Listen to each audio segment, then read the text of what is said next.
जय श्री राम मित्रों, ये मानस का रूपक और महात्म्य का दूसरा भाग है।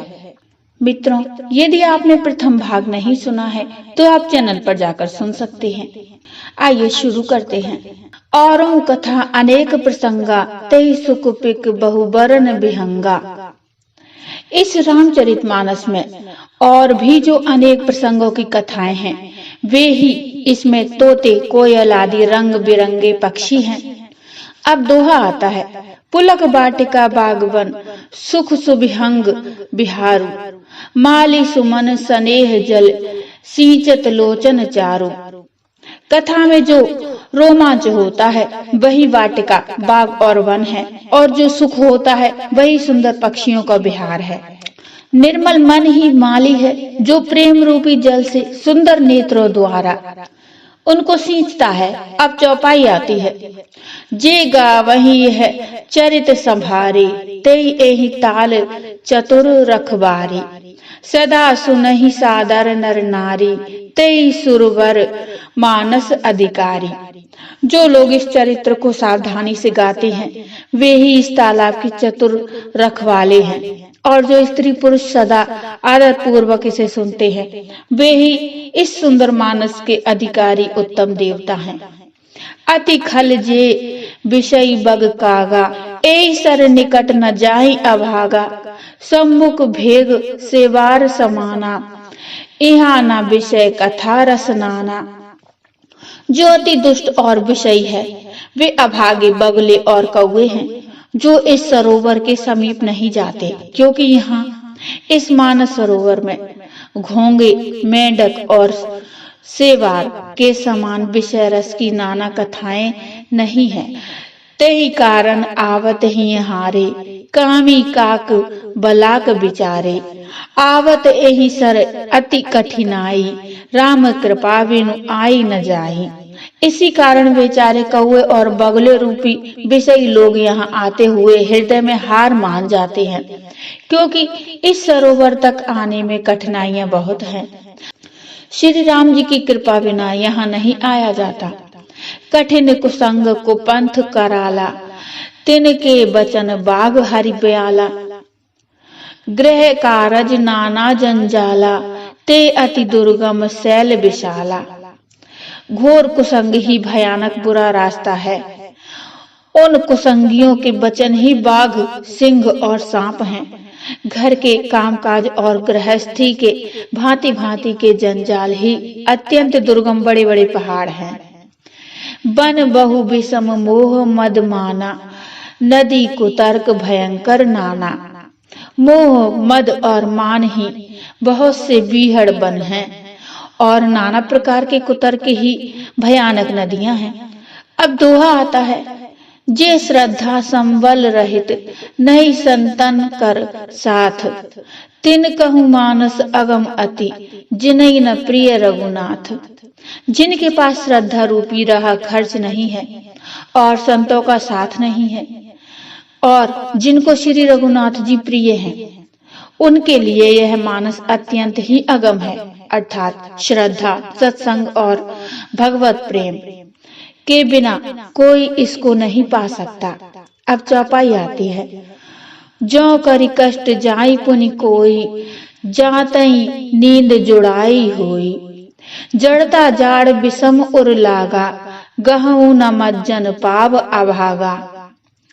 यदि कोई मनुष्य कष्ट उठाकर वहां तक पहुंच भी जाए तो वहां जाते ही उसे नींद रूपी जूड़ी आ जाती है। हृदय में मूर्खता रूपी बड़ा कड़ा जाड़ा लगने लगता है, जिससे वहां जाकर भी वह अभागा स्नान नहीं कर पाता। करी न जाई सर मज्जन पाना, फिर आवई समेत अभिमाना। जो बहोरी को पूजन आवा, सर निंदा करी ताहि बुझावा। उससे उस सरोवर में स्नान और उसका जलपान तो किया नहीं जाता, वह अभिमान सहित लौट आता है। फिर यदि कोई उससे वहां का हाल पूछने आता है तो वह अपने अभाग्य की बात न कहकर सरोवर की निंदा करके उसे समझाता है। सकल विघ्न व्यापहि नहीं तेहि, राम सुकृपा बिलोकहि जेहि। सोई सादर सर मज्जन करई, महाघोर त्रयताप न जरई। ये सारे विघ्न उसको नहीं व्यापते, बाधा नहीं देते। जिसे श्री रामचंद्र जी सुंदर कृपा की दृष्टि से देखते हैं, वही आदर पूर्वक इस सरोवर में स्नान करता है और महान भयानक त्रिताप से, आध्यात्मिक, आधिदैविक, आधि भौतिक तापों से नहीं जलता। ते नर यह सर तजहि न काऊ, जिनके राम चरण भल भाऊ। जो नहाई चह एहि सर भाई, सो सत्संग करहु मन लाई। जिनके मन में श्री रामचंद्र जी के चरणों में सुंदर प्रेम है, वे इस सरोवर को कभी नहीं छोड़ते। हे भाई, जो इस सरोवर में स्नान करना चाहे, वह मन लगाकर सत्संग करें। अस मानस मानस चखचाही, भई कवि बुद्धि विमल अवगाही। भयउ हृदय आनंद उछाऊ, उमगेउ प्रेम प्रमोद प्रबाहु। ऐसे मानस सरोवर को हृदय के नेत्रों से देखकर और उसमें गोता लगाकर कवि की बुद्धि निर्मल हो गई, हृदय में आनंद और उत्साह भर गया और प्रेम तथा आनंद का प्रवाह उमड़ आया। चली सुभग कविता सरिता सो, राम विमल जस जल भरित सो। सरजू नाम सुमंगल मूला, लोक वेद मत मंजुल कूला। जिससे वह सुंदर कविता रूपी नदी वह निकली, जिसमें श्री राम जी का निर्मल यश रूपी जल भरा है। इस कविता रूपणी नदी का नाम सरयू है, जो संपूर्ण सुंदर मंगलों की जड़ है। लोकमत और वेदमत इसके दो सुंदर किनारे हैं। नदी पुनीत सुमानस नंदिनी, कलिमल तृण तरुमूल निकंदिनी। यह सुंदर मानस सरोवर की कन्या सरयू नदी बड़ी पवित्र है और कलयुग के छोटे बड़े पाप रूपी तिनकों और वृक्षों को जड़ से उखाड़ फेंकने वाली है। अब दोहा आता है। श्रोता त्रिविध समाजपुर, ग्राम नगर दुहकूल। संत सभा अनुपम अवध, सकल सुमंगल मूल। तीनों प्रकार के श्रोताओं का समाज ही इस नदी के दोनों किनारों पर बसे हुए पूर्वे गांव और नगर में है, और संतों की सभा ही सब सुंदर मंगलों की जड़ अनुपम अयोध्या जी हैं। अब चौपाई आती है। राम भगति सुर सरित ही जाई, मिली सुकीर्ति सरज सुहाई।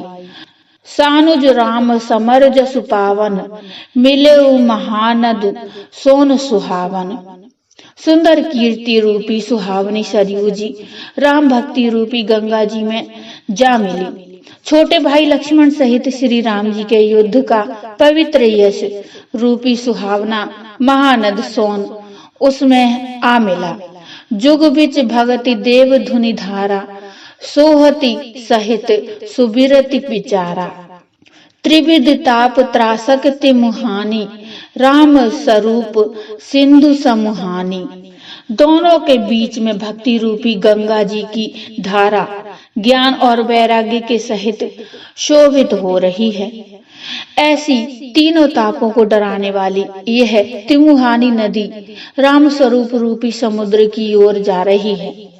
मानस मूल मिली सुर सरही, सुनत सुजन मन पावन करही। बिच बिच कथा विचित्र विभागा, जनु सरी तीर तीर वन बागा।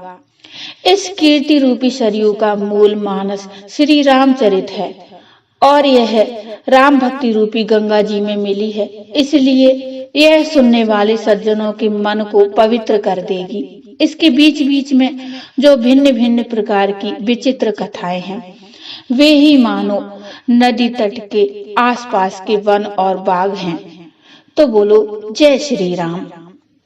मित्रों, इस भाग में इतना ही। इससे आगे का प्रसंग अगले भाग में लेकर आएंगे, क्योंकि वीडियो लंबा हो रहा था। ये प्रसंग आपको कैसा लगा मुझे कमेंट में बताइए। कमेंट में जय श्री राम की हाजिरी लगाइए। प्रसंग अच्छा लगा हो तो लाइक करिए और चैनल को सब्सक्राइब कर लीजिए।